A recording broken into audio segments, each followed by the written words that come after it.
Denis, tu es prêt? Denis Biguera. Applaudissez les mesdames et messieurs, s'il vous plaît. C'est parti des gens que je sais que Christine a aimé la voir ce soir ici avec elle. Vivement poésie spéciale à Joséphine Bacot et ses amis. Merci d'être là, Denis. Merci beaucoup. Maintenant, c'est à toi le micro.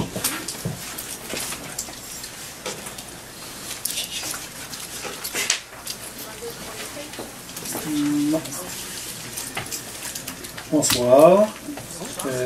Ça vient un soir sur un balcon, fumer une cigarette. Joséphine me demande, Denis, j'aimerais bien que tu me lises un extrait d'un texte que je viens de terminer. On ne peut pas refuser à Joséphine. Donc quand même le lendemain, une petite hésitation, sauf là, on assume. La pièce, elle s'intitule, ça va être des petits extraits, c'est une pièce qui s'intitule Chambre 222. L'éclairage fait place à une lumière tamisée de veilleuse de nuit. D'étranges bruits résonnent à l'intérieur des murs, suivis d'une explosion et de l'écroulement de pierre. Albert retire son casque d'écoute. Des sons semblables à une langue qui cherche à dire, à prononcer, à nommer quelque chose que je n'arrive pas encore aujourd'hui à traduire. J'ai ouvert, fermé, rouvert plusieurs fois la porte. Personne. Seulement des dizaines de flacons périmés sur les étiquettes, avec des étiquettes jaunies sur des tablettes poussiéreuses, avec divers médicaments et des produits de beauté.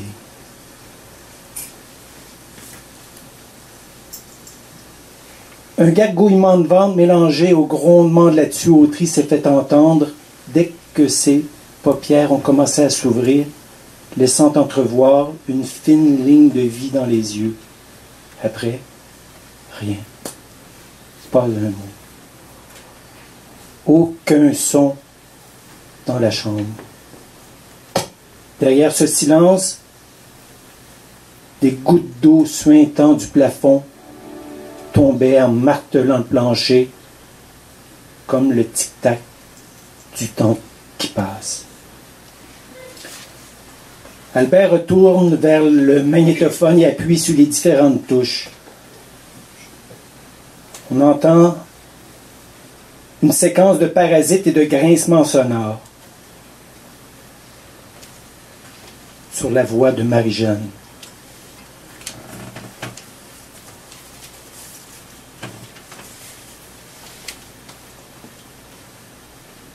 À 5 ans, je me suis retrouvé dans un pensionnat. Je ne sais pas combien de temps j'y suis resté, mais beaucoup d'heures à regarder par la fenêtre avec l'espoir de partir.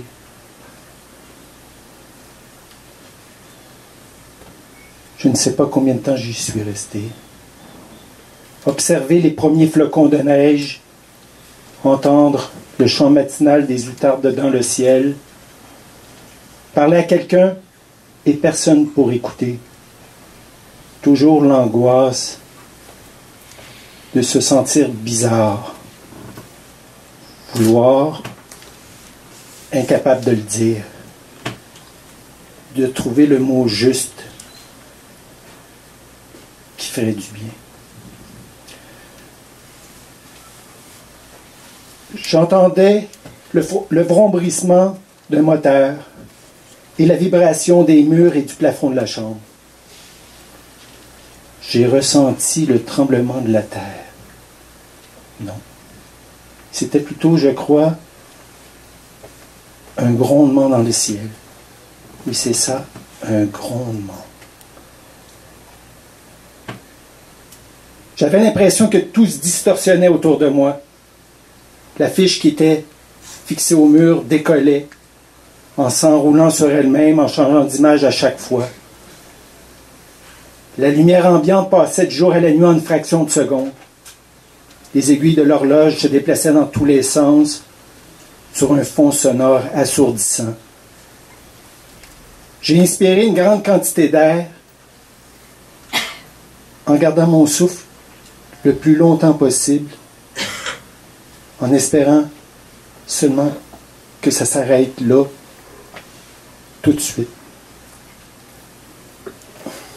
Assise sur le coin du lit, elle essayait de garder les yeux ouverts, comme s'il était sur les effets d'une potion ou d'un somnifère. Absente et ailleurs, dans une sorte de rêve éveillé ou de théâtre imaginaire, elle respirait profondément. Plusieurs chiens aboient et s'interpellent au loin. Elle ne voulait pas aller en enfer cette nuit-là. Elle espérait religieusement son ciel. On ne comprenait plus sa voix. Elle était présente et fuyante en même temps, possédée par je ne sais trop quoi. Lâchez-la. Laissez-la tranquille. Elle n'a rien fait pour avoir à subir tout ça. Agitée sur son lit, elle essayait d'articuler une phrase complète, mais aucune cohérence ne sortait de sa bouche.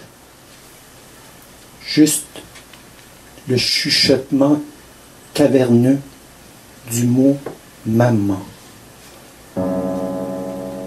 Après, tout redevenait intelligible, avec des sons étranges et incompréhensibles. J'ai répété pour elle ce dont je me souvenais le plus vite possible, sans m'arrêter, un mot à la suite des autres, lettre par lettre, afin d'assortir de ce calvaire, en marquant une pause entre chacune des syllabes, pour reprendre mon souffle et recommencer. Paniqué, j'ai saisi le premier flacon qui m'est tombé sous la main et vidé le contenu dans ma main sans même consulter l'étiquette. Je comprenais pas ce que je faisais, juste que ça s'arrête là.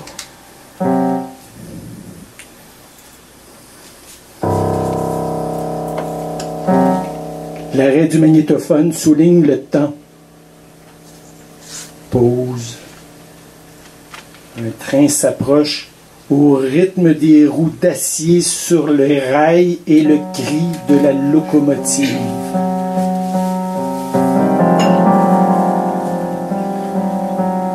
Je me suis apaisé quelques instants, quelques minutes à peine. Après, il y a eu cette odeur familière, sueur froide, main moite, palpitation, souffle court. Vous comprenez? Elle recommençait à balancer la tête d'un bord puis de l'autre sur le battement répétitif d'une musique angoissante.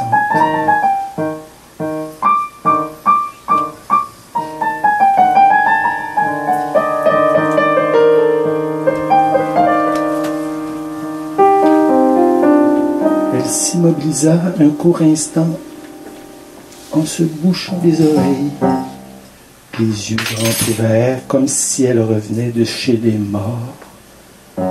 Qu'est-ce que je fais ici? Qu'elle a dit en fixant la mur. Nouvelle explosion et tremblement prolongé. Long silence. Juste le souffle respiratoire. Elle s'est levée lentement et aussitôt s'est effondrée sur le plancher.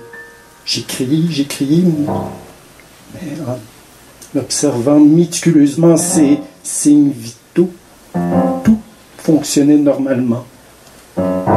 Son cœur s'était remis à battre. Un coup de fusil résonne au loin et l'écho rapproché lui répondre. Albert déchire et décolle le coin de l'affiche. On voit apparaître une tapisserie des années 70.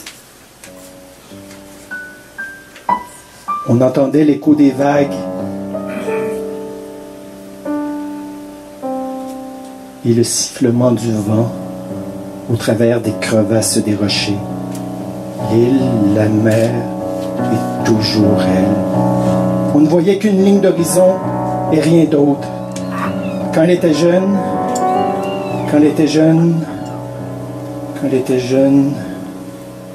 les jours de tempête, elle s'amusait à mémoriser les noms de bateaux qui partaient au large en prédisant ceux qui n'allaient pas revenir. C'était seulement un jeu. Un soir de grande marée, il y a eu ce cri, cette alarme, cette sirène qui sonnait sans arrêt. Un danger, une bombe, un tsunami. Elle ne se souvient plus de ce qui est arrivé réellement. Elle a commencé à bégayer, à chercher ses mots, à devenir incohérente. Elle s'est assise au milieu de son lit en évoquant la scène Tawawa, celle des marins pêcheurs, pour qu'elle les protège tous. Les autorités civiles n'ont rien voulu savoir de ses prières, parce qu'ils l'ont obligée à quitter l'île immédiatement, sous peine d'emprisonnement. Elle a hurlé, elle a gueulé, elle leur a craché tous les mots possibles et inimaginables au visage, en réussissant à se faufiler et se camoufler à l'intérieur d'une crevasse. Elle voulait y rester à la vie, à la mort. C'était sa terre, son sang, son souffle, sa mère. Après plusieurs heures à combattre le sommeil, elle a fini par s'endormir tout doucement, en sachant que sa vie ne serait plus pareille, où qu'elle aille, quoi qu'elle fasse. La planète est malade, me confia-t-elle. J'ai peur de demain. Je suis incapable de regarder l'avenir. Lorsque j'y pense un temps soit peu, je commence à paniquer et à vouloir aller ailleurs, et changer de peau et renaître en une autre personne. On est tous condamnés un jour ou l'autre à devenir les réfugiés des catastrophes et les victimes du temps présent. Son rêve, c'est de se retrouver sur un radeau en regardant l'horizon se confondre au ciel de la mer et d'imaginer se retrouver son petit lit de petite fille et de revoir une dernière fois la voûte céleste au-dessus d'elle-même. C'était ça son rêve à elle. Revoir une dernière fois la voûte céleste au-dessus d'elle-même. Merci.